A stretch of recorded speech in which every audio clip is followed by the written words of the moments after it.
Simulation है। अंतर सिर्फ इतना है कि हम कैरेक्टर हैं और उस वीडियो गेम का रिमोट किसी और के हाथ में है, कोई हमारे साथ खेल रहा है। और हमें लगता है कि मैं सीए बन गया, वहां से बटन कैसे चलाया, अब सीए बन गए।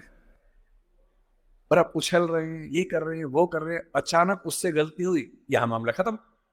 जैसे वीडियो गेम में आपसे गलती हुई, अंदर वाला खत्म हो जाता है। इतनी फानी किस्म की जिंदगी, इतनी बुलबुले जैसी जिंदगी, उस जिंदगी में इन छोटी छोटी बातों में इतना लीन होकर डूबे रहना, मेरे ख्याल से इससे खराब जिंदगी कोई नहीं हो सकती। और इसलिए जो करना है वो ये है कि जिंदगी में होते हुए अपनी जिंदगी को बेहतर कैसे बनाना है। फाइनेंशियल चीजों से कंप्रोमाइज न करते हुए अपनी बाकी जिंदगी को बेहतर कैसे बनाना है। और जिंदगी बेहतर है यानी इसके 4-5 पैरामीटर्स हैं। सबसे गहरा पैरामीटर ये है कि आपके पास जीने का कोई पर्पस है या नहीं, और है तो कितना बड़ा पर्पस है। कुछ लोगों के पास होता है, मुझे सबको हरा देना है, फर्स्ट आना है, 1 करोड़ कमाना है, ठीक है, पर्पस है, पर ये पर्पस बहुत दूर तक हेल्प नहीं करेगा। इससे बेहतर पर्पस होता है एक समय के बाद कि आप अपनी क्रिएटिव इनसाइट को आगे बढ़ाएं।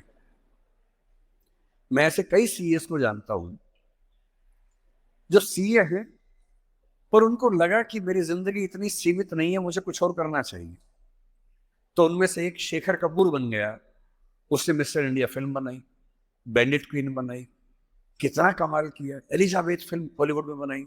वो चार्टर्ड अकाउंटेंट है। पर उसको एक दिन समझ में आ गया कि मेरा सीए वाले काम से ना जिंदगी कमाल की नहीं हो पाएगी। ठीक है, मैं कुछ कुछ कर लूंगा, लेकिन वैसी नहीं हो पाएगी जैसे मैं चाहता हूं। और बहुत सारे सीए हैं।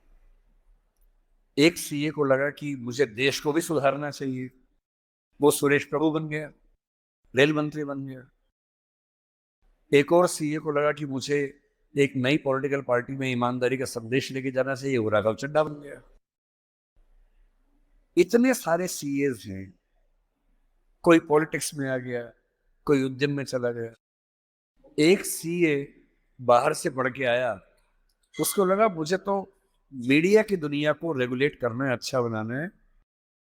उसने एक मैगजीन शुरू की, इंडिया टुडे, और धीरे धीरे वो आज तक का मालिक बन गया। अरुण पुरी, वो भी सीए है। क्यों सीए होके ये मान लेना है कि मेरी जिंदगी इतनी ही है। एक यंग सीए सिद्धांत चतुर्वेदी फिल्मों में इतना सुंदर एक्टर बन के आ गया है। अभी वो गली बॉयज में आया, शानदार एक्टिंग करता है। एक सीए को लगा कि मुझे केवल अकाउंटिंग नहीं करनी है, मुझे तो कुछ बड़ा काम करना, स्टार्टअप करना है, वो मोतीलाल ओसवाल बन गया। इतने बड़े बड़े सीए, कुमार मंगलम बिरला एक सीए है और सीए से पूरा साम्राज्य खड़ा कर दिया। एक सीए को लगा ये सब छोटा है, मुझे देश के लिए काम करना है, देश के लिए मर मिटना है। और आज से 2 महीने पहले उसने देश के लिए अपनी जिंदगी बलिदान कर दी। कर्नल मनप्रीत सिंह, जो कि सीए थे, वो भी चार्टर्ड अकाउंटेंट था। मेरी पहली आपसे गुजारिश ये है कि सीए बनने के बाद अपनी क्रिएटिव इंस्टिंक्ट को मरने मत दीजिए। कुछ क्रिएटिव, कुछ भी हो, वो क्रिएटिव हो सकता है कि आपको पेंटिंग करना पसंद हो, आपको पोएट्री पसंद हो, आपको फिल्म बनाना पसंद हो, फिल्म देखना पसंद हो, कुछ ऐसा। क्योंकि जो क्रिएटिव नहीं है, कई थिंकर्स कहते हैं कि जानवरों के पास जो 5 सेंसेस होती हैं, मतलब सबके पास नहीं, लेकिन जैसे गधे के पास है, गाय के पास है, भैंस के पास है, 5 सेंसेस है, हमारे पास 5 सेंसेस है। तो वो कौन सी चीज है जो मनुष्य को उनसे अलग करती है? तो वो क्रिएटिव सेंस है। और जिसने अपनी क्रिएटिविटी को ही मार दिया, फिर वो तो एक मशीन है, फिर काहे का इंसान है। इसलिए मेरी पहली गुजारिश आप सबसे ये है कि सीए होते हुए कुछ ऐसा क्रिएटिव शौक पाल लीजिए कि दिन में 1 घंटा मस्ती से गुजार सकें उसमें। वो कुछ भी हो, फिल्म देखने से लेकर कविता लिखने तक, पेंटिंग करने तक, कुछ भी हो। गाना हो, गाना सीखिए, सिंगिंग सीखिए, इस उम्र में सीखिए, तबला बजाना सीखिए, हारमोनियम सीखिए, गिटार सीखिए। कुछ ऐसा जो करते हुए डूब जाने का मन करे। बस कुआं खोदना मत सीखना, उसमें डूब गए तो मुश्किल हो जाएगा। बाकी कुछ भी जिसमें आपको मजा आता हो सीखिए।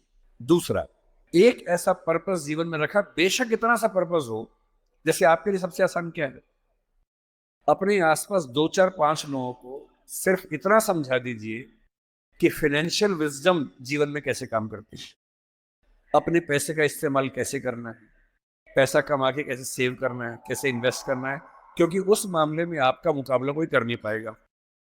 या अपने घर के आसपास तीन चार गरीब बच्चों की पढ़ाई का खर्चा उठा लीजिए, उनसे हफ्ते में बार मिलते रहिए, और आप पाएंगे आपके चेहरे पर पहले से ज्यादा चमक आनी शुरू हो गई है, और आपको कंपटीशन, परेशानी, वो जो नफरत का माहौल दिन भर होता है, इसको हरा दूं उसको हरा दूं, इस सब से मुक्ति मिलने लगी है, और आप अंदर से एक बेहतर इंसान बनने के प्रोसेस में आ रहे हैं। तीसरी बात,